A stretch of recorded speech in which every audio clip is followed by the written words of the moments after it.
webinar SESMED. Ini adalah siri ke-8 dan pada hari ini kita akan mengupas satu topik penting, satu topik menarik yang saya yakin mempunyai berkaitan dengan ramai di kalangan kita yang sedang mengikuti siaran kita pada petang ini.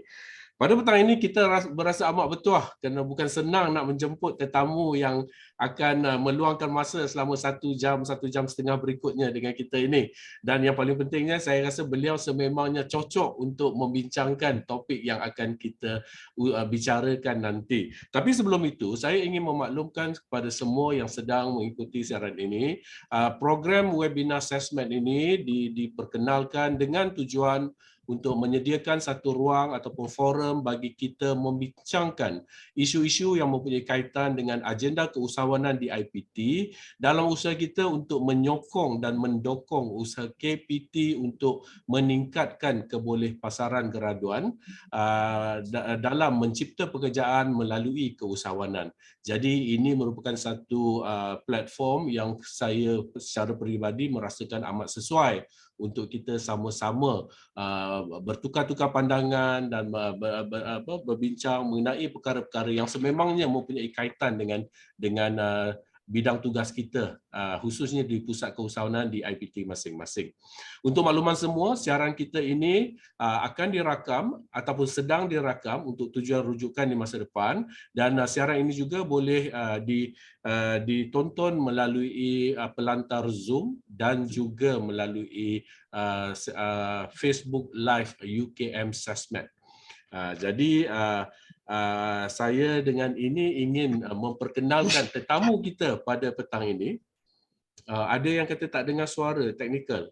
Tolong lihat semula. Okey, saya teruskan ya.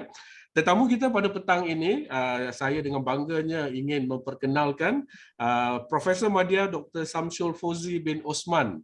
Ini hebat orang je ni. Dr. Samsul ini adalah kenalan rapat saya. Beliau merupakan Timbalan Naib Chancellor Pembangunan Pelajar dan Gaya Hidup bagi College University Politek Mara Kuala Lumpur. Beliau merupakan pemegang ijazah kedoktoran dalam bidang pendidikan dari Universiti Islam Antarabangsa Malaysia, mempunyai kepakaran dalam bidang pendidikan dan pedagogi, pembangunan kurikulum, TESOL, pengajaran bahasa Inggeris sebagai bahasa kedua dan juga linguistik gunaan. Dr. Samsul ni mempunyai pengalaman dalam bidang pengajaran yang teramat luas dan yang paling penting beliau juga telah pun menjawat pelbagai jawatan pentadbiran dalam pengurusan IPT. Sebelum menjawat jawatan sekarang, beliau merupakan pengarah bagi College Politek Mara kampus Kelantan ataupun kampus Kota Baru. Jadi pengalaman beliau dalam menguruskan aktiviti pelajar ni sememangnya membolehkan ataupun melayakkan beliau untuk membicarakan topik yang akan kita kupas dengan lebih lanjut sekejap saja lagi. Now, bagi rakan-rakan yang sedang mengikuti siaran kita ini, kami juga ingin menggalakkan ataupun mengalu-alukan dan menjemput anda untuk turut sama mengambil bahagian dalam sesi kita ini. Anda boleh mengutarakan sebarang soalan ataupun pendapat secara langsung melalui mikrofon ataupun terus lontarkan ke udara, ataupun anda juga boleh menyatakan soalan anda di ruang chat box yang terdapat dalam platform dalam pelantar ini. Jadi tanpa melengahkan masa lagi, kita akan mula menjemput tetamu kita ini untuk membincangkan tentang topik kita. Topik kita pada hari ini adalah berniaga sambil belajar. Wajarkah? Jadi Dr. Samsul, sebelum itu apa khabar? Alhamdulillah. Alhamdulillah baik. Okey, boleh dengar clear Alhamdulillah semua boleh dengar insya-Allah. Okey. Doktor sihat doktor? Alhamdulillah. Sibuk saya dengar baru habis convocation ni. Sangat sibuk dan terasa sangatlah telah berumur. Selepas merasa kepenatan kami biasa untuk pengetahuan Dr. Din dan semua, kita laksanakan convocation College University Politek Mara dan College Politek Mara ni di PICC, Putrajaya International Convention Center. Kita kumpul semua graduan-graduan kita dan untuk tahun ni hampir 5,000 lebih graduan lah. kita alami convocation ya. Jadi kalau biasa pergi PICC tu kan tingkat dia tinggi-tinggi semua. Jadi bila kita bertugas itulah dia berlari-lari, naik turun dan sebagainya. Apa doktor, banyak kalori dah terbakar dah tu. Saya harap macam itulah, tapi dia punya muscle pain tu boleh tahan juga. Tak apa, semua dah selesai alhamdulillah. Dan Alhamdulillah. dari apa yang saya baca di laporan akhbar, semuanya berjalan lancar. Tahniah KUPTM ya. Doktor, kita balik kepada topik yang akan kita kupas pada petang ni doktor. Ya. Berniaga sambil belajar, wajarkah? Apa pandangan doktor tentang topik ini? Okey, terima kasih Dr. Din. Bismillahirrahmanirrahim. Assalamualaikum warahmatullahi taala wabarakatuh. Thank you Dr. Din for the kind words memperkenalkan saya, dan terima kasih in the first place saya nak ucapkan kepada pihak SESMAD kerana sudi menjemput saya bersama-sama siri webinar SESMAD ni. Satu usaha yang saya sangat puji dan saya rasa sangat baik, terutamanya dalam pembentukan nilai keusahawanan dan memberikan lebih banyak ruang untuk kita ada platform-platform for intellectual discourse sesama kita yang mempunyai minat yang sama perhaps dan juga intention yang sama. Lagi sekali saya nak mengucapkan tahniah kepada SESMAD. Semoga usaha SESMAD ini membawa kebaikan kepada masyarakat negara kita secara umumnya. Okey, tajuk kita yang diberi pada saya ni sangatlah menarik pada saya lah. Berniaga sambil belajar, wajarkah? Okey, sangat dramatik tajuknya Dr. Din. Berniaga sambil belajar, wajarkah? Sebelum saya pergi lebih jauh, izinkan saya buat disclaimer sikit Dr. Din. Sebab apa? Selalu kita platform-platform macam ni kita begitu akademik lah approach kita dalam perbincangan kita. Sentiasa kita membuat reference kepada research dengan data ini, data itu dan sebagainya, menyebabkan pada pendapat saya sesi-sesi seperti ini jadi berat. Bila jadi berat ni kadang-kadang dia sukar untuk orang berinteraksi ataupun mempercepat mendapat kefahaman dan sebagainya, dan kadang-kadang orang get put off daripada apa yang kita perbincangkan. Jadi apa yang saya akan kita bincangkan hari ini, kalau boleh saya buat secara ringan sahaja, as layman as possible. Sebab apa? Kita nak mendapat lebih memudahkan kefahaman dan sebagainya. Keduanya, disclaimer saya, berniaga sambil belajar, wajarkah? Tajuk ni hanyalah related atau relevan saya kepada pelajar-pelajar IPT saja. Kalau kita nak relate kepada pelajar-pelajar yang terlibat di dalam IPT, berniaga sambil belajar, wajarkah mereka ni berniaga sambil mereka belajar? Tidaklah melibatkan pelajar-pelajar dalam bentuk lain, pelajar-pelajar tadika contohnya, pelajar yang sedang belajar memandu ke apa ke, tak hanya pelajar-pelajar di peringkat IPT. Sebab kita ni, platform kita ni, kita refer kepada student-student di peringkat IPT lah. Ya, dan tujuan kita ataupun saya yakin objektif SESMAD pun berfokus kepada atau mengutamakan pelajar-pelajar di peringkat IPT. So maybe ada badan-badan lain yang akan bercakap lebih meluas lagi, tapi untuk petang ni saya memfokuskan kepada pelajar-pelajar di peringkat IPT. Dan ketiganya, saya akan memberikan contoh-contoh live apa yang saya telah alami. Dan kalau boleh saya akan cuba elakkanlah dari sebut nama ke apa ke dan sebagainya. Tapi kalau tersebut minta maaf awal-awal. Tapi insya-Allah tak adalah. Okey. Jadi untuk tajuk ni, berniaga sambil belajar, wajarkah? So kita sentiasa mempunyai dilema apabila kita meletakkan sesuatu dalam satu situasi. Contohnya kalau seorang itu belajar, dia hanya sepatutnya menjadi seorang yang pelajar saja, mencari ilmu, menimba ilmu dan juga mencari kecemerlangan dalam pendidikan. Kalau seseorang itu berniaga, dia berniaga je lah, mencari harta kekayaan, mencari kejayaan dalam bidang perniagaan. Kalau orang tu bersukan, kita expect dia akan fokus pada sukan sahaja. Jadi tajuk ni kita lihat ada satu kombinasi berniaga sambil belajar. Okey, bermakna kita memberi satu definisi bahawa seseorang yang sedang belajar dalam konteks kita ni di peringkat IPT, dia berniaga juga. Okay, doing two things in one, killing two birds with one stone. So basically melaksanakan dua perkara di satu masa. Kalau satu masa dulu orang tak sukalah benda macam ni, tapi zaman sekarang dengan multifunctionality of everything around us, saya rasa first and foremost kita kena fahami keadaan dan senario semasa sebelum kita mempertimbangkan wajarkah atau tidak wajar seseorang pelajar ini berniaga sambil dia belajar di dalam peringkat ijazah dia ataupun pasca siswazah dan sebagainya. Okey, kalau kita lihat kan Dr. Din, kita sekarang ni senario semasa kita ni tengah recover daripada pandemik.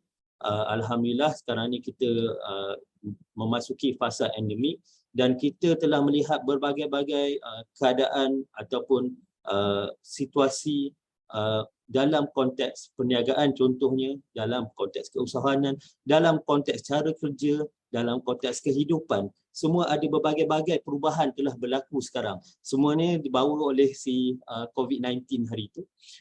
Tetapi adaptasi ini adalah pada saya sesuatu yang baik dan proses yang kita alami ini adalah satu yang normal sebenarnya sebagai manusia. Sebab manusia ni adalah the only being yang dia boleh buat adaptasi yang macam apa yang kita buat ni lah. Kalau orang tua dulu kata ulat dalam batu pun boleh hidup, manusia ni is even better daripada ulat dalam batu tu. Sebab apa? Dia banyak Allah telah jadikan kita ni mempunyai kemampuan untuk be innovative, be creative and be resilient dalam apa yang dalam kehidupan kita untuk memastikan survival dan kejayaan manusia. So basically kalau kita lihat senario ni, specifically kalau kita refer ke dalam aspek ekonomi negara lah. Kalau kita tengok baru-baru ni pun seringkali pihak kerajaan memperkatakan kita sekarang ni dalam fasa recovery, resilience dan reform. Itu 3R sekarang ni. Kerajaan berfokuskan kepada usaha pada 3 perkara ni, iaitu recovery, resilience and reform. So usaha-usaha kerajaan adalah reflektif kepada helping the businesses, the entrepreneurs to recover daripada kejutan suasana pandemik hari itu. Saya rasa kita tak perlu elaborate kesan suasana pandemik hari itu kepada peniaga-peniaga, terutamanya peniaga-peniaga kecil. Tapi apa yang kerajaan sedang fokuskan sekarang ni is to help them to recover. So there are a lot of initiatives being done, banyak inisiatif yang dilaksanakan untuk membantu mereka. Dan di masa yang sama untuk membentuk satu lagi warga atau komuniti perniagaan yang bersifat resilient supaya in the future jika sesuatu begini berlaku lagi, mungkin dia boleh withstand the pressure, mampu bertahan dalam situasi ekonomi dan juga reform, membuat perubahan-perubahan yang boleh membantu mempercepatkan satu recovery dan resilience tadi, dan juga memastikan kita mempunyai bentuk-bentuk baru dalam perniagaan dan so that dia boleh kita membantu mempertingkatkanlah situasi ekonomi kita. So itu secara bahasa kasarnya lah, bahasa lembutnya lah. Secara bahasa kasarnya, kalau kita kalau kita katalah ekonomi ni secara kasar, kalau kita tengok memberi tekanan juga to the layman. Kalau dulu kita tengok saya bersama ahli keluarga saya lah, 4 orang anak beranak pergi ke KFC, RM80 tu dah kira banyak sangatlah makan. Tapi sekarang ni kalau pergi KFC, McD pun RM90, RM100 dah dalam tangan. Okey, begitu juga pergi restoran-restoran biasa. Kalau kita tengok sekarang ni makan tengah hari, kita tak boleh payahlah nak dapat makan ayam seketul, sayur, nasi dan air minum kurang dari RM5. Sangat luar biasa. Kalau kedai tu charge saya kurang dari RM5, saya akan tanya betul kira ke dah ni? Okey, sebab apa? Situasi ataupun keadaan harga barang pun ada peningkatan. Nak tak nak kita kena akui perkara tersebut, dan juga keperluan-keperluan lain juga mempunyai peningkatan, sehingga kadang-kadang kita rasa harga barang akan memberikan tekanan yang luar biasa kepada masyarakat dan juga kepada warga pelajar especially. Jadi keadaan ekonomi sekarang ni, walaupun apa yang diusahakan untuk mempertingkatkan keadaan ekonomi, tetapi in reality on the ground people need money. People still memerlukan wang tambahan, pendapatan tambahan selain daripada bantuan-bantuan yang telah di kerajaan berikan. So itulah Dr. Din, kalau macam di kampus kami ni tetap ada pelajar-pelajar yang mempunyai masalah untuk makan, asas saja tu ya. Memerlukan bantuan untuk pemakanan. Ada juga pelajar yang tak ada duit nak buat assignment dia. Ada pelajar yang tak ada memerlukan bantuan kewangan untuk penghidupan asrama dan sebagainya. So in other words, kalau kita kata keperluan, needs, there is a need untuk pelajar-pelajar especially di PKIPT untuk mencari pendapatan tambahan selain daripada apa yang mereka telah ada sekarang ni. So itulah senario semasa. Di masa yang sama, kalau bandingkan dengan zaman saya dan saya rasa zaman Dr. Din pun juga dulu, kita kalau susah-susah kita, tak ada duit kita, sewa kita masih lagi kita boleh share 10 orang pada kadar RM50 sebulan. Okey, dan rumahnya besar. Sekarang ni kalau RM180-200 sebulan, okey, kadarnya 10 orang tu, rumah tu sangat sempit lah. So jadi keperluan-keperluan begini juga membawa kepada perubahan-perubahan yang lain. Contohnya apabila students tak cukup duit untuk penghidupan, tak cukup duit untuk makan, dia kena cari ruang untuk cari pendapatan tambahan. Ruang sekarang ni banyak pula berbeza sikit dari zaman dulu. Zaman dulu pilihan saya yang ada hanyalah kerja di 7-Eleven. Okey, tapi zaman sekarang ada banyak dah. Starbucks pun ada, KFC pun ada, McDonald's ada, banyak lagi kedai-kedai lain yang memerlukan student ataupun kaki tangan secara part time ni. So ruang untuk membuat pendapatan tambahan ada selain daripada berniaga. Ya. So anyway, apabila kita lihat apa alternatif yang ada untuk para pelajar di PKIPT adalah satu untuk bekerja secara part time, kedua adalah untuk melaksanakan perniagaan. Itu yang nampak secara halal dan jelas. Okay. Aktiviti-aktiviti lain mungkin cara untuk mendapat pendapatan melalui aktiviti-aktiviti lain, contohnya melabur di pasaran saham, mungkin akan menjadi satu risiko yang tinggi pada mereka. Jadi itulah dua option utama. Walau macam mana pun kita ada, bila kita bercakap tentang option kedua iaitu berniaga tersebut, sekarang ni dah ada macam-macam kemudahan teknologi yang boleh menyebar atau membuka ruang yang sangat luas kepada pelajar-pelajar untuk berniaga. Sekarang ni kita dah ada platform-platform secara online untuk pelajar-pelajar memulakan perniagaan. In fact, ramai daripada successful people yang berada dalam perniagaan online ni merupakan asal-usulnya pelajar. Ya, dia tengah zaman dia belajar tu, dia start mencuba-cuba berniaga secara online, dan rezeki dia kena pula pandemik, kena dengan mood perniagaan dia, and they did very very well dalam perniagaan mereka. So saya nak kena mencelah kejap. Sila. Saya rasa doktor telah mengutarakan beberapa fakta yang saya rasa amat penting yang perlu pelajar-pelajar kita sedari.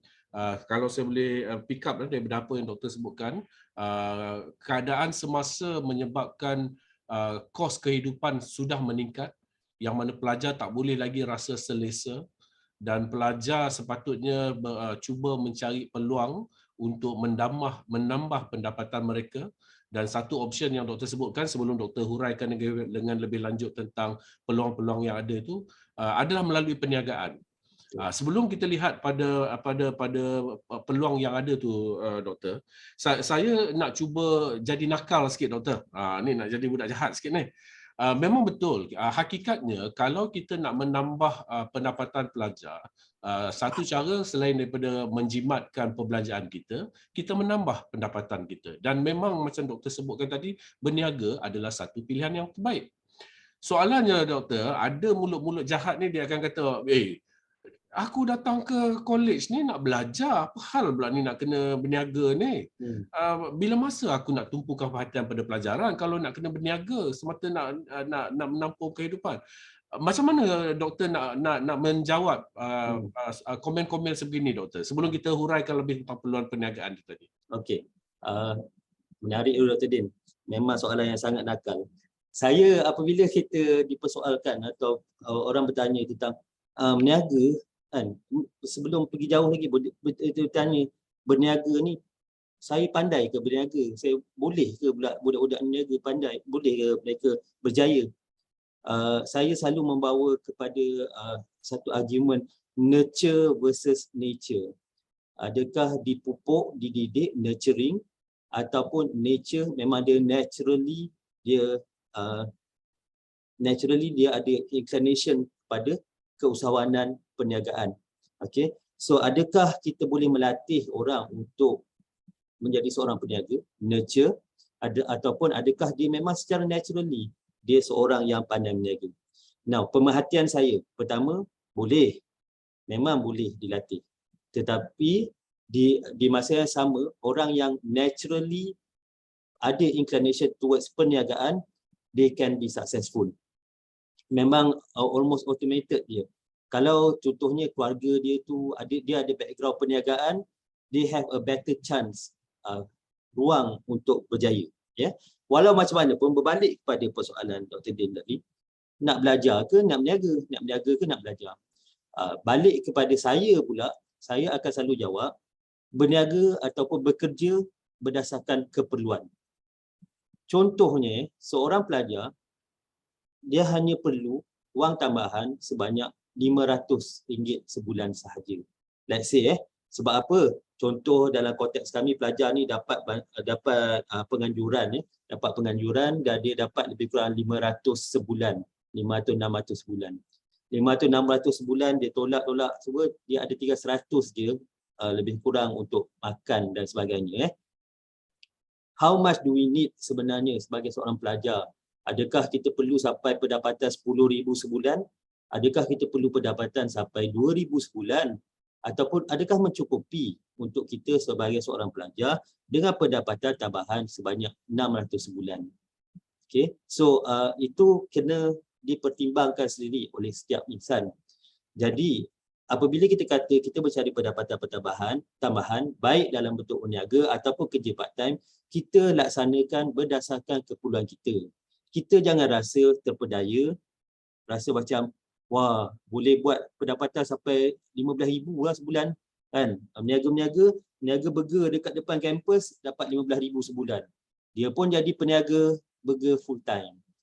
Itu seseorang yang lupa kepada fokus ataupun intention dia in the first place untuk belajar berada di sebuah institusi pendidikan tinggi lah. Okay, whatever it is, if a person were to enter an IPT, so higher education institution ni, tujuannya adalah untuk meningkatkan kebolehan dan kemahiran dan pengetahuan kepada satu level lain dan mendapatkan satu recognition, sama ada sebuah ijazah ataupun sebuah master atau PhD dan sebagainya. Jadi dalam konteks macam ni, dia kena sedar yang sebenarnya tujuan dia di sini adalah untuk belajar. Tetapi keperluan kehidupan memerlukan dia melaksanakan sesuatu untuk memastikan dia menjadi seorang pelajar yang lebih efektif. Di masa kalau dia tak ada duit tambahan, dia tak mungkin jadi seorang pelajar yang tidak efektif. Dia tak boleh beli laptop for example, dia tak ada duit untuk data dia tak ada duit untuk makan dan sebagainya. So, berapa keperluan yang sebenarnya? Adakah perlu sampai bekerja part time contohnya untuk mendapat pendapatan sampai 5,000 sebulan? Saya akui Dr. Din, orang yang bawa Grab rider boleh dapat 4,000, 5,000 sebulan. So as a student, kita kena faham berapa keperluan sebenar kita dan kita laksanakan berdasarkan keperluan tersebut. Saya share sikit Dr. Din. Saya dulu belajar pun banyak juga eksperimen ataupun mencuba-cuba. Saya masa dulu pernah dengan kawan-kawan buka gerai sate, pernah buka gerai burger, pernah buka gerai tempura masa convocation, pernah juga buat MLM. Okey, semua tu memberi saya pengalaman dan membantu saya dalam pembelajaran in terms of income. Okey, tapi saya sehingga sekarang taklah kaya raya menjadi seorang product founder jutawan. Dan apa yang sebabnya adalah that realization tadi. Kesedaran yang sebenarnya saya kerja ni ataupun saya berniaga ni untuk mendapat pendapatan tambahan. Dan dia perniagaan yang saya ceburi ni memberikan saya pengalaman untuk menjadikan saya seorang yang lebih baik. But at the end of the day, objektif saya adalah untuk menjadi seorang dalam bidang pengajian saya. Okay, so pengalaman ini juga memberikan saya wisdom, kebijaksanaan, of which I can understand better apa masalah-masalah zaman sekarang contohnya, dan apabila saya berhadapan dengan pelajar-pelajar atau persoalan-persoalan macam Cik Din katakan tadi, itulah dia, kita boleh menjawab berdasarkan pengalaman kita. So again, untuk berniaga tu, datang universiti untuk belajar ke untuk berniaga, itu persoalannya. Kita kena ingat sentiasa bahawa datang universiti adalah untuk belajar, di masa yang sama ada keperluan, dan seperti keperluan kehidupan lain, kita kena usahakan, dan tak ada salahnya kita berusaha, tapi berpada-pada. Jangan kita melampaui batasan. Saya lagi nak mencelah lagi ni. Celah lagi Dr. Din, lagi sedap. Dia nak kena ni. Ini bagi lecture ke tanya soalan? Saya risau saya cakap seorang-seorang je. Sebenarnya semua orang ni tutup. Jangan risau Dr. Syamsul. Kita dah pun ada soalan di ruangan chat box tu. Nanti saya akan bacakan soalan tu. Bagi panas dulu suasana baru saya akan baca soalan.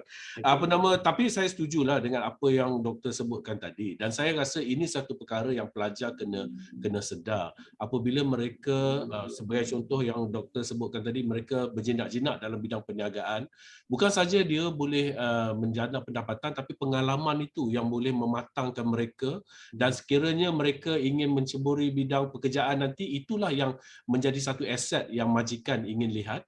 Dan sekiranya mereka ingin meneruskan perniagaan pun, pengalaman itulah yang akan menyokong mereka untuk mereka lebih berjaya sebagai ahli perniagaan. Tapi bagi saya, doktor, saya tak tahu doktor setuju ke tak, apabila seseorang pelajar itu memilih untuk memikul tanggungjawab tambahan iaitu sebagai berniaga, mereka sendiri perlu lebih berdisiplin, lebih bertanggungjawab untuk menguruskan masa dengan sesuai. Sebab akhir sekali sebagai seorang pelajar, dia punya KPI dia masih lagi orang nak tengok apa ijazah dia dapat, berapa CGPA dia. Itu realiti yang tak boleh kita elakkan. Masyarakat akan sendiri kata, kau masuk universiti graduate ke tak? Berapa CGPA kau? Itu akan dinilai oleh masyarakat. Tetapi pada masa yang sama, kehendak kehidupan sekarang memerlukan kita terpaksa menjana pendapatan. Saya pula yang terlebih. Saya setuju dengan Dr. Din. Dan kita boleh lihat, selalulah kalau kita bercakap dengan student yang terlebih berniaga, kami ada juga macam tu, sebelum PKP hari tu, mereka menceburkan diri dan saya kata mereka sebab apa, mereka tu dia dah jana sampai satu kumpulan. Okay, tapi bukan MLM, mereka berniaga secara chain, secara network, jual aksesori telefon, ya. Dan kita bagi award pun, kita bagi anugerah keusahawanan pun kepada ketua ataupun yang memulakan projek tersebut, ya. Ini mereka laksanakan sendiri, Dr. Din, tanpa universiti getting involved. Jadi masa anugerah tu saya tanya dia, berapa pendapatan sebulan awak? Pendapatan kasar mereka semasa tu lebih kurang 30,000 sebulan. Kita bagi hadiah 1,000 je.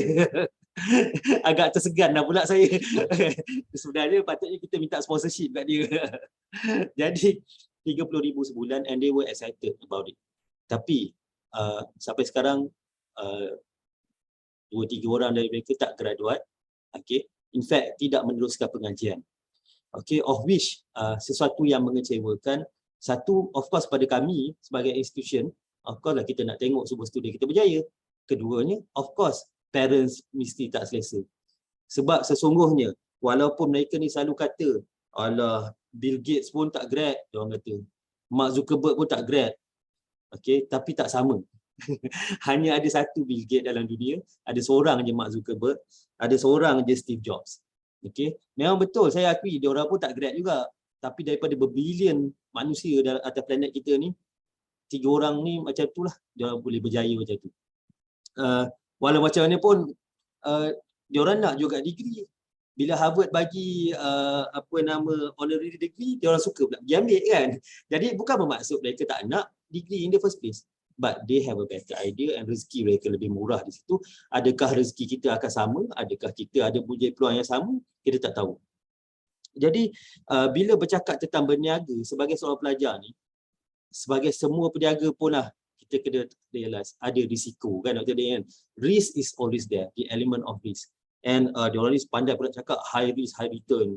Low risk, low return. Okay. Tapi kena faham lah. When we talk about risk, it relates to apa yang Dr. D kata. Perlukan disiplin.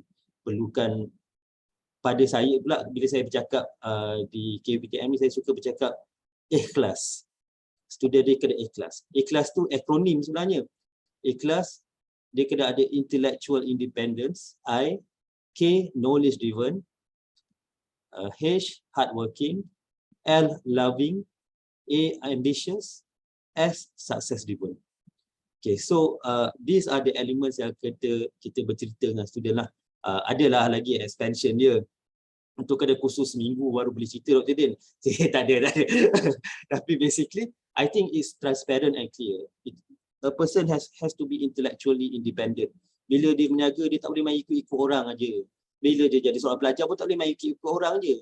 Seseorang tu kena ada kebebasan berfikir. Dia mampu berfikir on their own, ada inisiatif, okay, and dia tahu apa yang mereka perlu lakukan.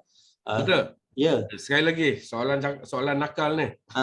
Okey, kita doktor dah sebutkan tadi keadaan semasa mungkin memerlukan pelajar melihat alternatif lain untuk menambah pendapatan. Doktor mencadangkan perniagaan mungkin satu option yang mereka boleh pertimbangkan. Tapi doktor juga mengatakan mereka perlu sedar yang mereka terpaksa ambil risiko dan inilah perlunya mereka berdisiplin. Katakanlah sekarang ni ada seorang pelajar dia kata, okey, saya bersedia menyahut cabaran Prof. Madya, Dr. Syamsul ni. Tiba-tiba ibu bapa dia pula tak bersetuju. Dia kata penat-penat aku hantar kau mengaji kat universiti, kau pilih nak berniaga. Aku nak suruh kau belajar untuk tingkatkan kau taraf hidup keluarga dan sebagainya. Mak ayah dia tak boleh. Tak izinkan. Saya kata macam ni bukan sebagai satu situasi hypothetical. Ini kisah benar yang berlaku bukan saja di UKM. Saya yakin kawan-kawan daripada universiti lain yang sedang mengikuti siaran kita pun pernah mengalami keadaan yang sama. Macam di UKM, saya sendiri pernah menerima panggilan telefon daripada ibu bapa pelajar yang kata kenapa kursus ini memerlukan pelajar menjalankan perniagaan. Padahal anak dia tu ambil kursus, ada yang ambil kursus keusahawanan, program bachelor keusahawanan, ada yang ambil pentadbiran perniagaan. Tapi bila kita nak buat application sikit, nak suruh dia apply hands on sikit, mak ayah dah tak kasih. Macam mana doktor kita nak kena sedarkan ibu bapa tentang perlunya kita terapkan kemahiran keusahawanan kepada pelajar di samping dia belajar dalam program dia. Ada pandangan doktor? Dr. Din, kami kat sini pernah satu zaman dulu, saya pun tak pasti sekarang kita masih laksanakan atau tidak. Kita memang ada subjek keusahawanan. Bukan untuk bachelor, diploma keusahawanan saja. Semua program is like across the board. Dan pelajar-pelajar memang diperlukan untuk berniaga untuk program tersebut. Dan betul, ada macam itulah soalan-soalan dari pihak family lah tentang perkara tersebut. Anak kami ni akan jadi corporate com, takkan buat apa dia belajar berniaga. Now, my first response will always be kita bukan nak mengajar dia berniaga sahaja. Kita nak bagi dia pengalaman dan develop enterprising behavior. So enterprising behavior ni ada 7 ke 8 macam tu kan. So kita nak menerapkan itu sebenarnya sebab enterprising behavior ni bukannya hanya untuk berniaga. Dr. Din ada enterprising behavior. Saya yakin ramai, in fact semua yang ada kat sini ada enterprising behavior first and foremost dia ada inquisitive mind, ada nak join kita hari ni, sentiasa nak cuba buka minda, sentiasa mencari pengetahuan ilmu baru, relevan sebenarnya. Jadi itu langkah ya ataupun saya punya first point kepada the family members yang bertanya macam tu. Keduanya, dalam kebanyakan situasi apabila family ini melihat perubahan atau pencapaian anak-anak mereka, kebanyakannya lah berpuas hati.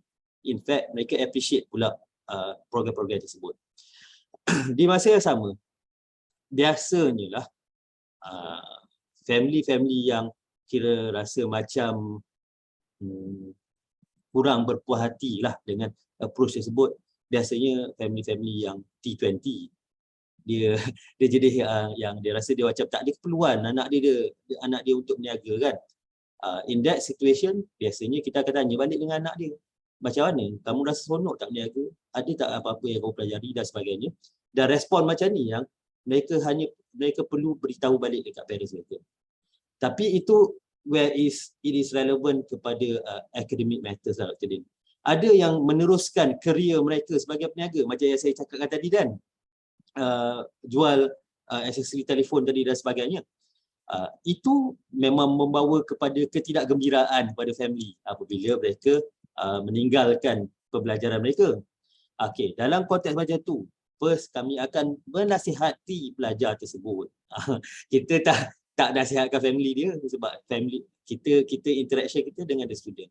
Dan apabila kita bergerak sebagai intermediator pun, the parents are always right. Okay, mak ayah kita akan sentiasa betul.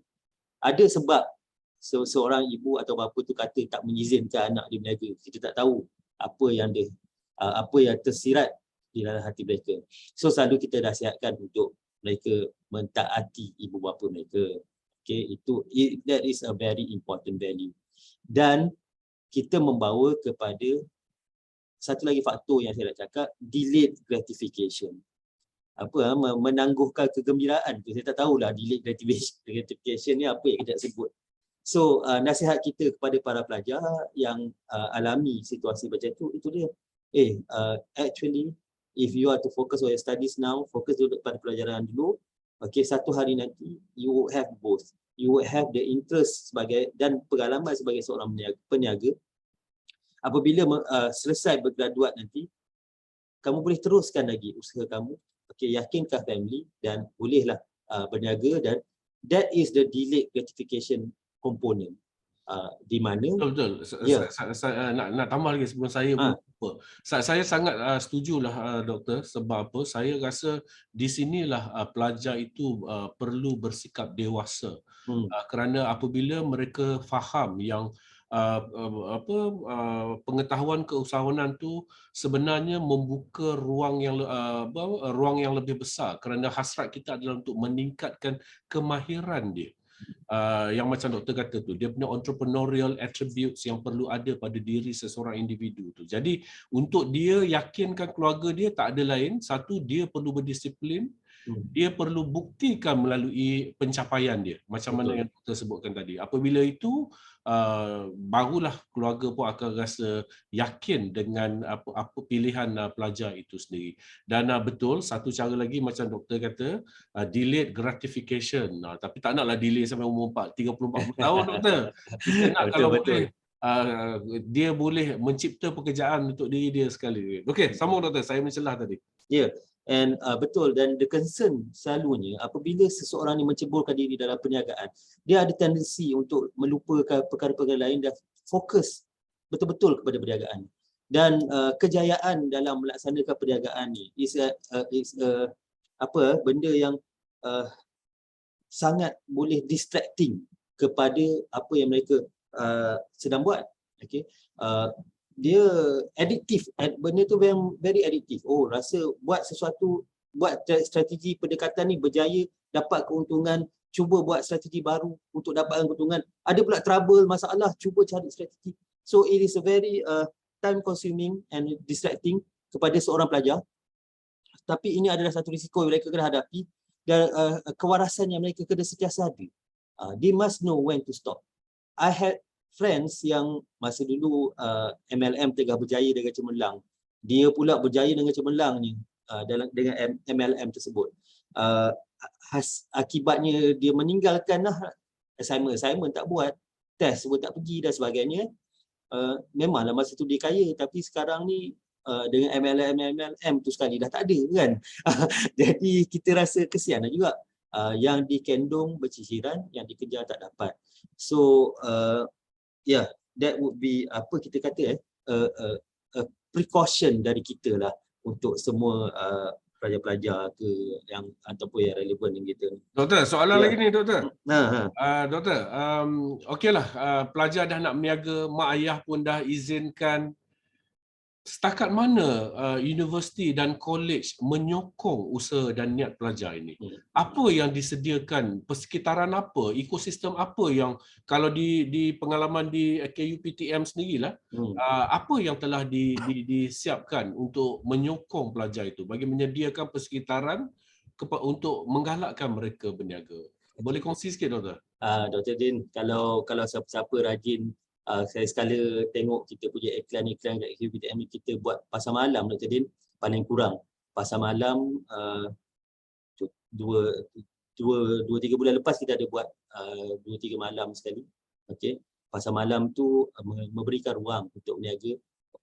Lagi sekali lah, haters dia akan kata, alah takkan buka gerai pasar malam, apa benda berniaga macam tu. Tak, banyak yang dipelajari oleh seorang penggerai pasar malam. Kita juga bagi ruang, kalau macam saya di Kota Baru dulu, biarlah kita bagi ruang untuk pelajar buka perniagaan.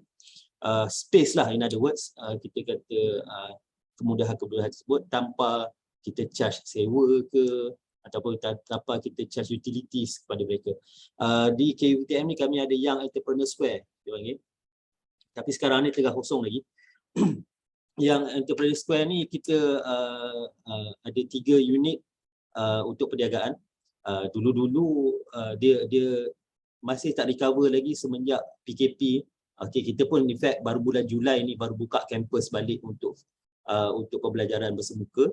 Jadi masih belum ada takers lagi. Kita ada 3 unit yang ruang tersebut dulu pelajar sewa untuk buat biasalah printing and then photostating. Kemudian dia ada jual alat tulis dan juga dia ada yang buat car rental company dan sebagainya di situ.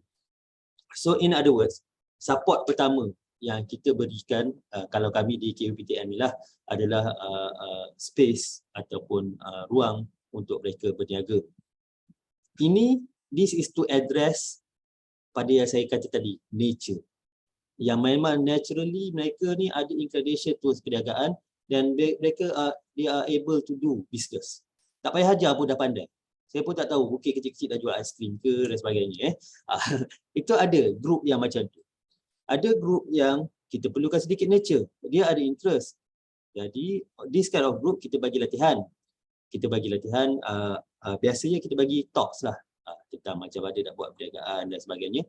Dan macam saya katakan tadi, kita memang academically pun kita dah ada subjek entrepreneurship. Jadi pelajar-pelajar dapat banyak exposure di situ. Dan juga dan kita melaksanakan macam saya katakan tadi aktiviti-aktiviti, contohnya pasar malam tadi ataupun kita bagi food truck punya carnival, things like that. So di situ mereka sebenarnya belajar dua konteks. Satu memang sebagai peniaga juga, satu lagi sebagai organizing.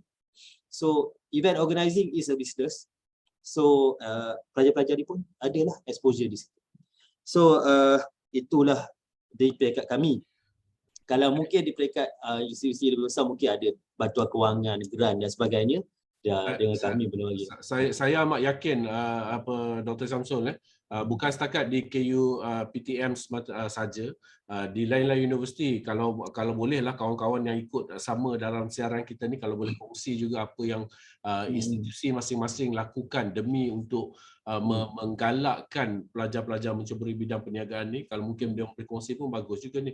Untuk itu saya ingin menjemput rakan-rakan yang sedang mengikuti siaran ini, kalaulah berminat untuk berkongsi pandangan ataupun kalau ada soalan, boleh turn on your microphone dan lontarkan terus, kita campakkan soalan tu kepada Dr. Syamsul ni, pasti dia akan menyambutnya dengan senang hati untuk memberi pencerahan. Ya, Sampai tu, Doktor. saya sambut dan buka pada semua orang nak jawab sama juga. Okey. Doktor, ada satu soalan ni saya nak ucapkan terima kasih kepada Ong Pei Yi. Dia tak nyatakan institusi mana, tapi dia tanya soalan. Salam sejahtera, Doktor. Dia kata, jika berniaga semasa belajar, wajarkah kami memohon SSM? Maksudnya mendaftar syarikat dengan SSM bagi perniagaan kami. Terima kasih, Pei Yi. Doktor, pandangan? Macam mana Dr. Din? Kalau di UKM kena register tak SSM? Dia sebaik-baiknya kami menggalakkan pelajar kalau boleh mengambil privilege yang disediakan oleh SSM, di mana dia ada lancarkan seorang pelajar satu syarikat itu, di mana pelajar diberi keistimewaan mendaftar secara percuma. Tapi kita tak naklah jadikan itu prerequisite untuk dia berniaga. Kalau dia nak berniaga juga tanpa mendaftar syarikat pun tak apa untuk memberi pendedahan. Itu pengalaman kami di UKM. Tapi sebelum ini, semasa pelajar duduk di luar kampus semasa musim PKP itu, mungkin susah kami nak uruskan sesi mendaftar ke syarikat. InsyaAllah selepas ni kalau di UKM kita menggalakkan sekurang-kurangnya mendaftar sebagai enterprise. Dulu. Kalau di KU PTM macam mana? Sama Dr. Din, sama. Kita memang menggalakkan mereka berdaftar dengan SSM. In fact, kita jemput SSM dengan lori dia datang untuk memudah cara pelajar-pelajar yang mana berniaga ni untuk mendaftar. Dan memang sebaiknya mereka mendaftar berdasarkan perundangan.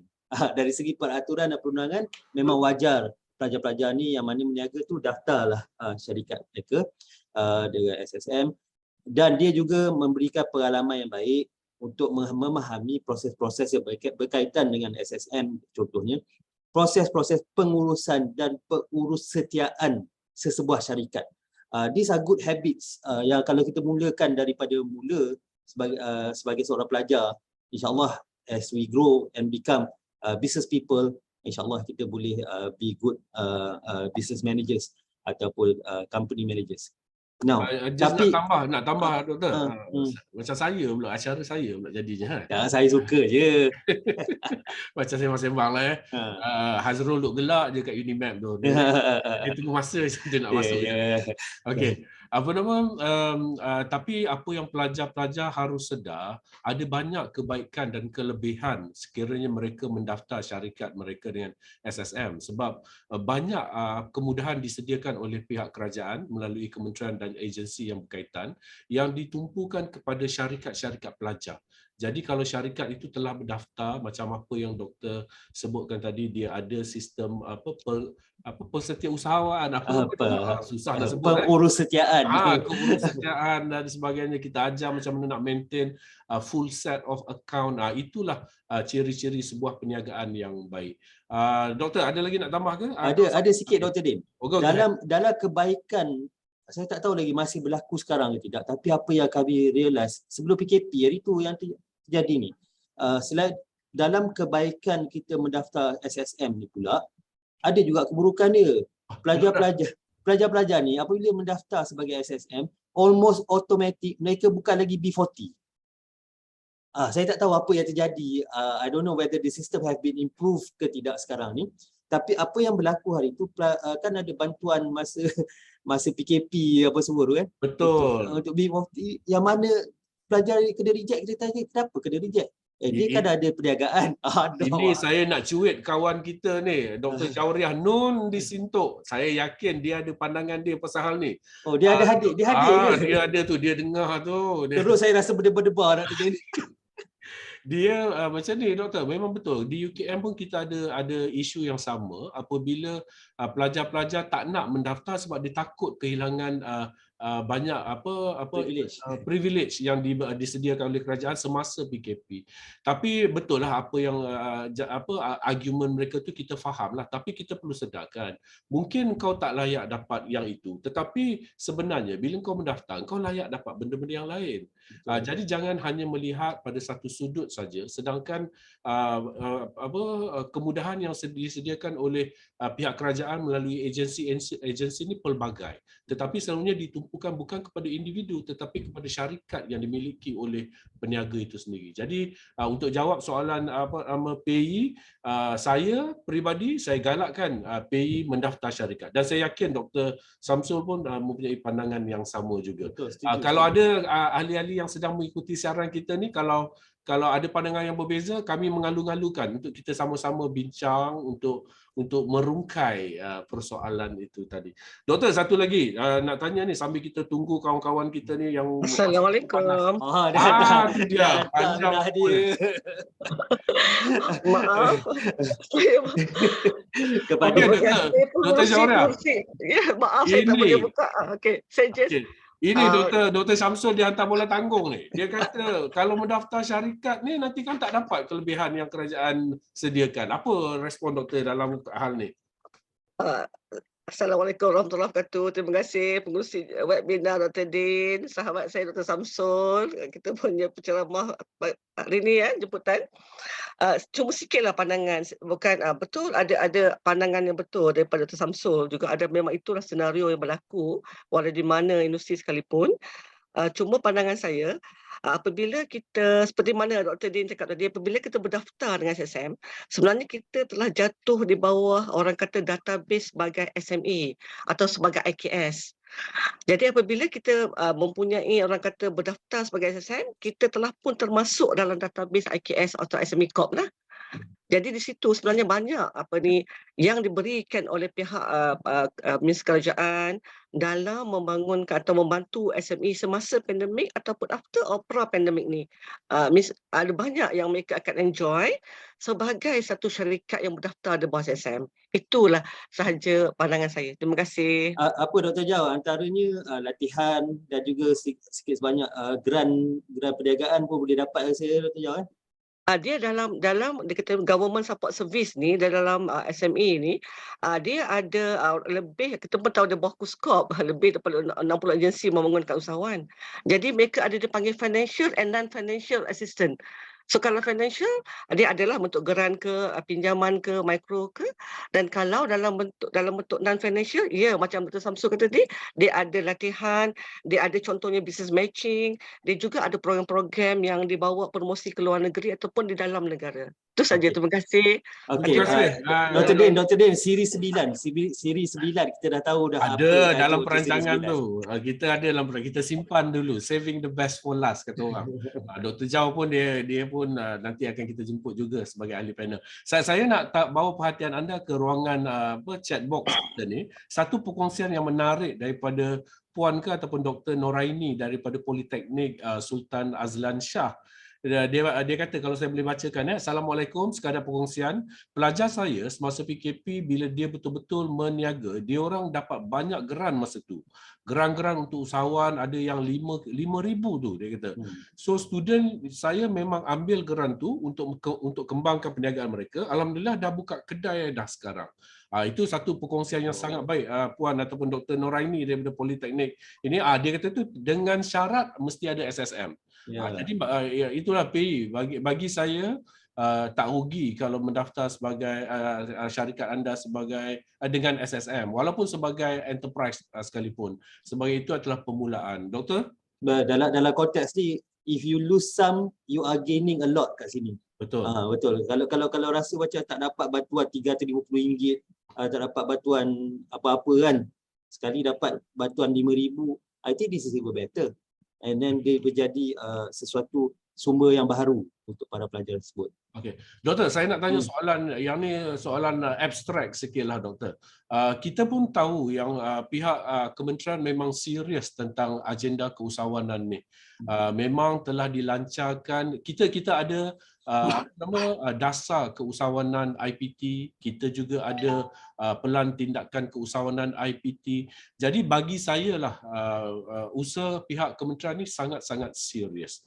Tetapi saya nak tanya pendapat doktor dan mungkin juga kawan-kawan kat luar saya nampak tu Dr. Jau, of course dia akan bagi pandangan dia juga. Saya nampak ramai kawan-kawan saya tak nak sebut nama, nanti kan dia kata saya name dropping pula kan. Tapi saya mengalu-alukan untuk merancakkan lagi perbincangan kita ni. Tapi saya nak tanya, sejauh mana pandangan doktor tentang pencapaian usaha yang dijalankan oleh pihak kementerian ni? Doktor rasa adakah berbaloi apa yang pihak kementerian sedang buat disokong oleh kementerian-kementerian yang lain seperti KUSKOP dan MOSTI sebagainya? Adakah apa yang di agenda keusahawanan di IPT ni telah mencapai tahap yang seiring dengan apa yang telah diusahakan oleh pihak kerajaan? Apa pandangan Dr. Din, Ya. secara asas uh, we were running well, saya rasa. Usaha-usaha kita sebelum pandemik, we were doing quite well. Banyak effort telah dijalankan, banyak kita tengok student centers, banyak aktiviti pelajar yang berbentuk kesusahanan ni telah dilaksanakan, dan in fact startups pun banyak yang I would say quite successful. Tapi kita telah berjumpa dengan satu stumbling block. 2 tahun kita pandemik. Jadi I think we need to again recover, be resilient and reform. Perhaps this is a good opportunity for us sebenarnya. Maybe badan-badan kerajaan ni mempunyai idea-idea mereka tersendiri, tapi tak salah juga kita untuk mencuba idea-idea kita yang baharu ataupun menggalakkan satu pergerakan yang berbeza. Contohnya Dr. Din, saya selalu bila kita cakap tentang perniagaan ni, nak berniaga apa? Itu persoalan saya. Kalau pelajar kata, kalau kita cerita berniaga, pelajar-pelajar akan dalam in their minds adalah untuk berniaga pakaian, makanan, secara online ke offline ke. Dan sekarang ni tengah popular kopi, ramai pelajar yang buka dekat dalam booth kereta mereka je jual kopi. Tapi always the trend would be jumping on the bandwagon. Ramai semua orang berniaga almost the same thing, buat almost the same thing, and then never realizing that they are putting themselves at risk ke, ataupun apa potential yang sebenar mereka boleh capai. Now, saya nak mencadangkan Dr. Din, kalau kita nak cerita pasal perniagaan ni kan, sekarang ni the government has introduced, bukan introduce pun, dah bercerita a long time pasal gig economy. Kita kata gig economy ni, orang kata gig economy ni kerja part time, bukan semata-mata macam tu. Gig economy ni adalah people are able to work contractually, secara kontrak, mengikut bidang masing-masing, mengikut kemahiran masing-masing, mengikut kebolehan masing-masing. Now, why I'm saying that ataupun gig economy ni adalah satu potential yang I would say tinggi. Orang suka ingat pula gig economy ni relevan kepada orang yang dah graduate. Dia dah ada sijil-sijil tertentu. Tapi kalau ada kemahiran tak boleh lagi. Ataupun diorang suka refer kepada gig economy ni kepada lagi sekali Grab, Foodpanda, delivery dan sebagainya. Tidak. It is bigger than that. Kita boleh work based upon our specialization. Now, I would like to share, saya pula, kenapa saya cakap gig economy ni is the best? Sebab saya, baca tadi saya cakap saya dulu berniaga, ada kawan-kawan berniaga sate, berniaga burger, buat MLM, buka gerai tempura. Last kali saya cuba jadi tuition teacher. Sebab saya kan Dr. Dia kan kata budak TESA kan. Jadi saya dah towards the end tu saya cuba jadi trainer lah basically. Kalau bahasa sekarang ni jadi consultant Dr. Din. Jadi training consultant. To the extent yang saya boleh dapat licensing dan exemption daripada PSMB sekarang ni sebagai a trainer. Now, the thing is that I find that my experience daripada berniaga sate, burger dan sebagainya. Niaga sate saya tahu it's really hard work and remeh. Tangan jadi kuning cucuk daging sate. Hari-hari kena buat macam tu. Lepas tu untung margin dia good margin tapi not good enough. Better pula burger. Burger margin dia better. Tapi competition pula tinggi. Banyak, almost everybody berniaga burger. MLM saya tak nak recommend lah, mana nak cerita panjang lah pasal MLM. Dan gerai tempura pula, gerai tempura tu is a very good experience for me. Mengalami kerugian apabila berniaga bermacam-macam benda. Bila kita buat tempura kan kita ada fish ball lah, fish cake, tak semua orang nak semua benda. Menyebabkan kita kos tinggi tapi kita punya barang tak habis. Housemate saya gembira, sebulan makan free, barang-barang terkurang. Now, the thing is that I realise I'm a student of English. I'm supposed to be a teacher of English, but I'm not developing my skills over there where English is concerned. So, saya rasa, niaga buat duit, tapi saya tak apa relevannya dengan apa yang saya pelajari. As a result, that's why I tried pula jadi tuition teacher, ajar budak-budak SPM, nak SPM dan sebagainya. And I realised that it helps to develop my capabilities in teaching. Di masa yang sama, saya dapat buat duit as a student. Itu bukannya kerja bakal gaji tu, itu tetap perniagaan. Sebab saya kena promote myself. I have a business plan juga. I have to plan my business and how to approach people, strategize, nak cari student dan sebagainya. So that is a business. Now, sekarang ni ada anak kepada kawan saya, budak ni coincidentally dia pandai computer graphics. Student lepas SPM je kot. Sekarang dah masuk first year, second year diploma dia. Tapi dia pandai grafik dia apa semua, and somehow already saya tak tahulah zaman sekarang ni dia pandai buat grafik tu boleh digunakan dalam games. Dalam game yang budak-budak main dekat komputer tu kan. Dan hasil kerja dia dibeli oleh syarikat tersebut. Jadi and he is being paid by US dollar tu kot. Benda dia bukan buat, kadang-kadang dia lukis pistol sebiji apa semua, RM500, $500 sekali dapat. Now, dia ada kemahiran dan dia punya bidang is computer graphic in the first place. Dia gunakan kemahiran dia tu dan dia sell that product. He became a businessman based on dia punya area. Banyak lagi ruang-ruang pelajar kami, contohnya macam saya katakan tadi, event organizing. Sekarang kami di KUPTF pun, kami bila ada event pun kita akan employ mereka, pelajar-pelajar ni. Okay, kita nak buat event berbuka puasa. Okay, you guys cari group, kita bayar berapa? RM3,000 contohnya untuk organize the event, jadi dia punya MC, plan the event dan sebagainya. Now, they are actually developing their skills in their area of studies. As a result, diorang berniaga menggunakan kemahiran mereka dalam bidang apa yang mereka pelajari. Dua-dua pun diorang dapat. Betul doktor. Ini satu lagi benda ataupun satu lagi area yang pelajar-pelajar kita patut ceburi, gig economy itu sendiri. Kalau orang kata saya selalu bezakan kepada pelajar-pelajar antara gig economy freelancing dengan kita buat part time kerja 7-Eleven ke apa. Betul. Sebab dalam gig economy ni macam doktor sebutkan tadi tu contoh terbaik lah, bila dia belajar TESOL, dia menggunakan ilmu dan kemahiran beliau dalam pengajaran TESOL itu untuk mencari pendapatan tambahan melalui kelas-kelas tambahan yang dia jalankan. Begitu juga pelajar-pelajar kita yang lain. Kalau di UKM ni doktor, kita ada pelajar-pelajar daripada Fakulti Pengajian Islam yang banyak menggunakan kemahiran mereka dalam pengajaran bacaan Quran dan sebagainya, bagi pergi rumah ke rumah. Dan semasa pandemik tu, ini yang saya suka, mereka bersifat entrepreneurial, di mana walaupun ada kekangan untuk bergerak ke luar dari rumah ke rumah itu, mereka gunakan teknologi mengajar Quran dalam kelas dalam talian.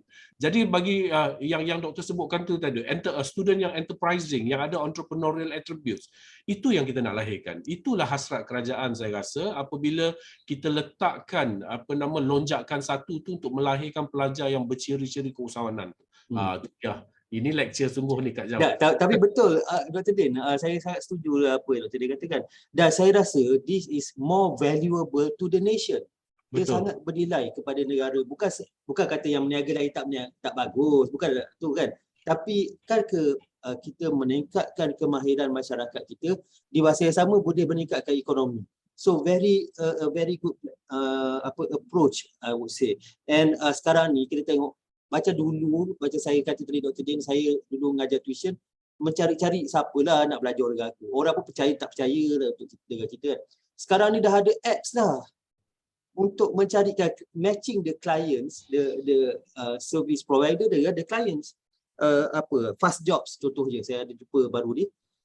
They will actually prepare a platform yang untuk kita sebagai the service provider promote ourselves, letak kita punya capabilities kat situ, and orang boleh cari. Dan this is bukan sekadar Malaysia, this is globally open. Yeah, and then seluruh dunia dia boleh. Ada juga student kita baca Dr. Din tadi, dia kebetulan pandai muzik sikit, dia ajar piano, Dr. Din. Dia ajar piano, belajar online, student dia dekat Cambodia. Go for that lah, saya rasa. I would say kita punya playing field for the IPT students is now in the gig economy. Ya, yang mengaji Quran tu pun sama, doktor. Ada satu keluarga yang bermastautin di Perth, Australia, mengikuti kelas tu untuk anak-anak dia belajar mengaji Quran melalui pelajar-pelajar UKM tadi tu, belajar melalui dalam talian. Jadi betul, dia memanfaatkan teknologi. Inilah kumpulan usahawan pelajar yang kita nak lahirkan tu. Apa yang kita kata bukan necessity based tetapi opportunity based entrepreneurs, di mana mereka dapat menghidu peluang-peluang perniagaan yang mana mereka boleh wujudkan penyelesaian bagi pengguna itu. Okey, doktor, diam tak diam 1 jam telah berlalu, doktor. Dengan cakap ni tak pernah terasa masa. Kalau depan-depan boleh juga kedai kopi sambil tu. Itulah pasal. Kering dah dekat Kita sedang menunggu jemputan ke Sintok ni. Dia ada Richie Amo, ada kopi Dr. Jauria, macam mana tu? Dia masalah talian tu saya. Dia sentiasa ada masalah talian. Apa dia soalan dia? Apa soalan tu tadi? Ada, kita gurau je, kita nak dengarlah apa nama bila berbual topik-topik panas ni kena ada quorum yang cukup, macam Kak Jau, Dr. Hana, baru dia panas sikit suasana tu. Kita jemput ke UUM. Itu dia. Campus brew. Campus brew semua ada. Sambil since Kak Jau pun ada. Saya nak tanya 2-3 soalan terakhir lah. Sambil tu saya tengok ini Puan Noraini daripada Politeknik tadi sebutkan apabila pelajar beliau itu juga layak ke pertandingan akhir kategori B. Ya, saya silakan. Boleh saya memberi pandangan? Boleh ya, ini dia tuan punya badan Noraini, silakan. Saja. Dalamnya ada student kan dalam grup ni? Ada ya. Okey, saya just nak share tadi saya dengan PM Dr. Samsul cakap fokus sebab saya bila saya baca sebenarnya student kita ramai tahu yang stres dia gila dua ni entrepreneur dengan study biasa ni dia lead kepada emosi sebenarnya, kepada stres dia banyak. Kajian pun tengah banyak dengan dijalankan lah. So biar fokus satu produk sahaja, betul yang macam PM Samsul kata, dan yang saya tengok, yang saya nampak sendiri daripada student-student saya, channel yang kita guna pun biar satu. Contohnya ya, student saya ada yang jual tudung, dia semester 3 sewaktu tu, dia hanya menggunakan IG sahaja, sale dia 20k sebulan, dan masa semester 3 dia dah beli Honda City cash walaupun second hand. Okey, dia jual tudung saja. Kemudian ada lagi pelajar yang berniaga juga tapi dia cacah maba. I mean dia ada FB, dia ada IG, dia ada TikTok, semua dia ada. Tapi saya tengok perniagaan dia 5k, 7k je sebulan. Lepas tu yang lagi seorang dia jual biskut sahaja tapi dia jual dekat dalam Shopee sahaja. Dia belajar tapi dia tak adalah channel tu tak banyak. Channel pun biar fokus satu je. Jadi saya nampak kalau student you fokus pada satu channel je lah dulu masa dalam belajar ni. Jangan semua nak jadi social media influencer semua kita nak masuk. Jangan. Ini pengalaman saya sendiri yang saya nampak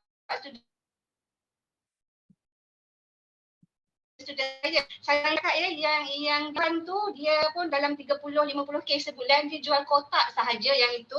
Okay, and then yang ini dia hanya guna FB sahaja.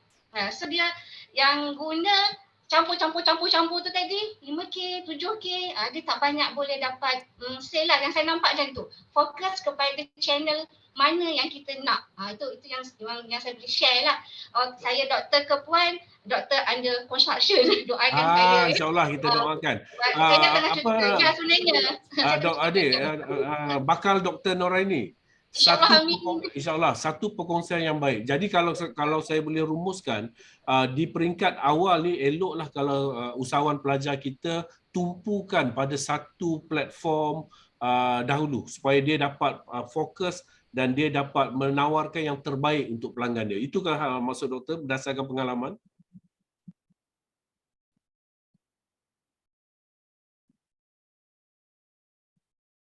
Doktor? Ya, saya. Okey. Doktor siapa? Doktor PM Samsul kan? Saya Dr. Azuddin. Ya. Betul lah begitu. Maknanya fokus kepada channel sahaja. Satu channel sahaja. Cukup. Dr. Noraini, Puan Noraini nak tanya.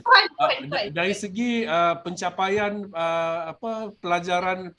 usahawan pelajar doktor ni, macam mana bila dia orang fokus? Saya cuma nak tanya. Alhamdulillah, yang diskot tu yang saya kata 37K sebulan tu, dia adalah calon anugerah pengarah sebab 3.5 ke atas. Kalau tak silap saya dia gerak dengan 3.7. Yang beli kereta, yang jual tudung sama tapi dia datang perdagangan, so dia 3.7 juga dia punya pointer. Yang tadi yang diskot tu dia jabatan mechanical. Sebenarnya dia adalah student otomotif sebenarnya. Student yang baki-baki kereta tu kan. Kemudian yang tadi yang saya kata campur-campur ada IG ada FB tu, dia below 3 pointer.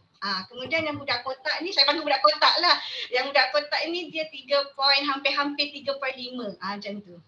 Jadi mungkin kita boleh tengok gaya tu pun siapa yang fokus, nampak CGPA dia pun nampak okey. Tak adalah, itu gambaran awal kita lah. Kita kena tengok kajian yang lain kan. Tapi alhamdulillah Puan Noraini, saya nampak walaupun dia orang sibuk berniaga tapi alhamdulillah pencapaian akademik masih terjaga. Kalau tengok tu semua masih 3 pointer lah, nampak kan doktor? Puan? Masih lagi. Jadi ini yang kita kata tadi, they naturally they are good business people and they have the enterprising behavior, they have the enterprising character in them. Ada kala ni macam kita kata those people that we need to nurture juga. Itu yang dia akan jadi hilang fokus pada pelajaran dia tak mampu bagi tepuan yang sebenar dan sebagainya kan. So kita harap macam itulah, kita nak. Okey, terima kasih Puan Noraini, satu perkongsian yang amat bermakna. Satu, kita harap ianya akan jadi panduan bagi semua yang sedang mengikuti siaran kita ini. Dr. Samsul, diam tak diam kita dah 1 jam 15 minit. So kita ada beberapa minit saja lagi untuk kita tamatkan siaran kita. Memang tak terasa masa berlalu. Mengomel Dr. Samsul ni tak pernah jemu nak dengar ni. Jumpa dengan dia betul. Kalau ada kopi cawan lagi menjadi. Doktor, sambil saya masih menunggu kalau ada 1-2 soalan terakhir. Sambil tu saya nak tanya doktor lah. Apa nasihat doktor sebagai timbalan Naib Chancellor yang bertanggungjawab dalam pembangunan pelajar dan gaya hidup? Apabila ada pelajar yang datang kepada doktor dan kata, doktor saya minatlah nak berniaga ni apa semua. Apa selalunya doktor bagi nasihat kepada pelajar-pelajar sebegini? Kalau boleh doktor kongsikan sikit. My first statement to them will always be proceed with caution. Sebab segala benda yang kita nak venture into, first we must know apa yang kita nak buat, apa yang kita akan hadapi, and then we must be prepared lah. Proceed with caution. Jangan main bantai je. Budak-budak ni kadang-kadang dia orang rasa orang nampak macam kopi je tu, rasa senang nak berniaga kopi, dia pun sibuk terus dia straight away dia orang akan beli peralatan, invest a lot of money, beli peralatan yang terbaik dan termahal. Sebab percaya pula kepada supplier peralatan tu. Beli ni bagus, boleh tahan 10 tahun. Dia tak tentu lagi dia berniaga berapa puluh tahun pun. So proceed with caution. You must know what you want and you must know apa yang nak di-achieve. Okay, basically lagi sekali, as a student, higher education institution student, your objective is to complete your studies. Get a certification, get your credentials, so that that is the main objective. The business that you are doing, perniagaan nak dibuat ni adalah untuk supplementary. At this point, we are not saying that you shouldn't do any business yang betul-betul, tapi biarlah habis dulu belajar. And then bila pergi ke peringkat bila dah selesai pengajian, you can do all out lah your business tu. Tapi if you need to, what is the intention of you doing the business? Basically, it is to actually finding you, allowing you supplementary income so that it can help you to be a better student. So, lagi sekali, balik kepada persoalan saya pertama tadi, how much do you need? Okay, and then from that, how much do you need to earn? Then you can focus on how much work you should do, how much effort you should put into your business tu. So proceed with caution. Jangan simply dengar orang datang bagi ceramah untuk meniaga untung sebahagian daripada sunnah Nabi, 90% pendapatan adalah dari perniagaan dan bla bla bla. Kita pun bersemangat, kita main lompat aja. Tidak. Because similar to everything, real business pun you have to proceed with caution. Kena hati-hati. Always know the risk of what you are doing. So itulah dia, Dr. Din. Kalau kata nasihat saya, itu je. Itu memang sangat berguna, dan kalau adalah di kalangan penonton kita ini adalah pelajar-pelajar yang sedang deliberating sama ada patut ke tak ni aku meniaga, saya rasa itu adalah satu panduan berguna untuk semua fikir-fikirkan bersama. Doktor, saya sedih ni nak cakap, kita terpaksa, saya dah dapat cue daripada pihak teknikal, kita terpaksa conclude sesi kita. Jadi secara umumnya saya ingin buat rumusan sikit. Sepanjang 1 jam yang lepas, alhamdulillah kita berjaya membincangkan satu topik yang saya rasa sering diperdebatkan. Patut ke tak pelajar berniaga sambil belajar? Ahli panel jemputan kita pada hari ini telah memberi pandangan beliau yang saya rasa amat bernas, banyak merungkai beberapa perkara yang mempunyai berkaitan dengan topik ini. Dan alhamdulillah saya juga nak ucapkan terima kasih kepada para penonton siaran kita, Dr. Jauriah, Puan Nuraini dan Ong Pei yang turut sama melontarkan pandangan serta bertanyakan soalan, dan saya yakin ada lagi tu soalan. Mungkin mereka boleh hubungi Dr. Prof. Madya, Dr. Samsul secara langsung kot, insyaAllah. Kan penuh WhatsApp doktor ni lepas ni. Apa pun doktor, bagi pihak UKM Sesmed saya nak ucapkan jutaan terima kasih. Ada kata-kata akhir ke doktor? Itulah, saya minta maaf lah kalau ada terlanjur kata, tersalah bahasa, dan terima kasih khas saya pada Dr. Jauriah kerana join kita hari ini, dan juga ada saya tengok kawan-kawan kita yang lain, Brother Hasrul tadi kita nampak, Brother Haidi, Brother Haidi ada, ada Kapten Bangi pun ada tu. Nasib baik saya tak kutuk Kapten Bangi tadi. So lagi sekali minta maaf jika ada tersalah. Haidi ada. Haidi ada. Yeah. Haidi kau diam sana bawa kau. Kalau kita ajak dia nyanyi tu. Itulah dia kena bagi karaoke ni Haidi. Gurau Haidi Dan kepada penonton-penonton lain, walaupun kita bergurau-gurau senda dengan kawan-kawan lain, janganlah ambil hati pula. Bukan kadang orang kata lebih pula dengan Cik Haidi. Tak ada, bukan macam itu. Tapi kami ni merindui each other sebenarnya. Betul. Kami rapat and then selalu dah lama tak jumpa. Jadi excited bila nampak each other di alam maya pun Dr. Din. So betul. Bagi pihak diri saya, lagi sekali saya nak minta maaf banyak-banyak jika ada sebarang kesilapan, tersalah tutur bahasa, dan ada tersalah fakta ke apa ke. Kalau sesungguhnya yang kurang tu daripada diri saya sendirilah, dan segala kebaikan tu dari Allah Subhanahu Wa Taala. Semoga sidang kita ni membawa rahmat dan menjadi salah satu taman di syurga sebagai sebuah majlis ilmu, dan supaya semoga semua dirahmatilah Allah ya Allah Taala.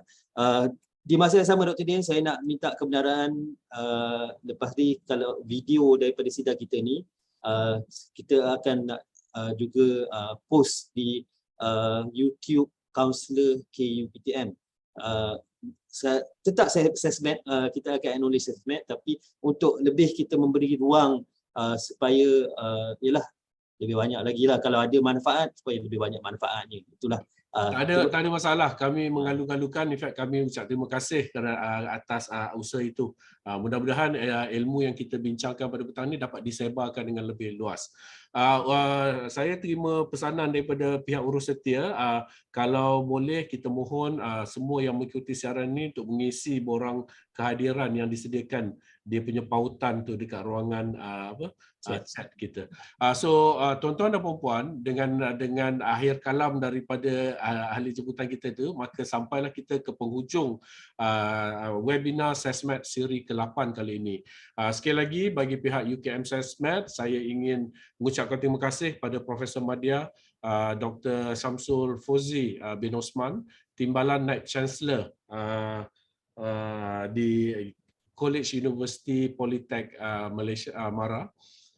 Dan saya juga ingin mengucapkan terima kasih kepada semua yang mengikuti siaran kita dari mula sampai habis. Sekiranya ada sebarang kesilapan atau kesalahan, saya dari UKM SESMAD, mewakili UKM SESMAD mengucapkan jutaan memohon ampun dan maaf kalau ada. Dan kami juga ingin menjemput anda untuk terus sama mengikuti siri webinar yang lain di masa akan datang. InsyaAllah melalui platform dan forum ini sama-sama dapat kita berkongsi pandangan demi untuk meningkatkan lagi kefahaman kita dalam agenda keusahawanan ini untuk membolehkan kita berperanan dengan lebih berkesan lagi di IPT masing-masing. Dengan ini, tuan-tuan dan puan-puan, saya akhiri dengan ucapan wabillahi taufiq wal hidayah. Assalamualaikum warahmatullahi wabarakatuh. Assalamualaikum semua. Terima kasih doktor. Terima kasih. Terima kasih. Heidi ada lagi ke Heidi? Heidi, mana kau? Diam saja kau tu. Ada. Itu dia. Ada sini. Thank you for joining us. Itu dia. Okey, ini dah habis dah. Syafriza tadi saya nampak ada siapa lagi ya? Dr. Zhao, thank you Dr. Zhao. Thank you very much. Sama-sama, terima kasih, sama-sama. Okey. Alright semua doktor, Okey. terima kasih ya. Terima kasih. Assalamualaikum. Thank you. Okay, jumpa Terima kasih lagi. semua. Okey, bye. Bye. Saya minta izin keluar dulu ya. Okay, Assalamualaikum. sama-sama. Baik. Assalamualaikum. Waalaikumsalam. Oh, sorry. Kalau masih ada, dia orang minta sesi bergambar. Tapi ramai dah keluar, dah Didi. Tak apalah kalau ada. Tapi tadi sempat kot ambil gambar sikit. Jadi, boleh Di? Kalau ada, siapa yang ada, kalau boleh onkan kamera kejap ke? Yang masih ada boleh je. Okey. Boleh Dr. Syamsul? Boleh. Kalau sudilah onkan kamera. Dr. Zhao kalau boleh. On pay ID, tu jangan ada lupa lagi. ID. Tunggu 2-3 orang. 4 orang je keluar gambar ni. Ya, yang lain banyak off kamera lah Doktor. Malu. Ya, kadang-kadang line pun tak apa elok. Itulah pasal. Tak apalah. Cuaca kan. Tu Surya Nashirah ada. Thank you Surya. Okey. Okey. Boleh Di? Boleh. Satu. Okey dah.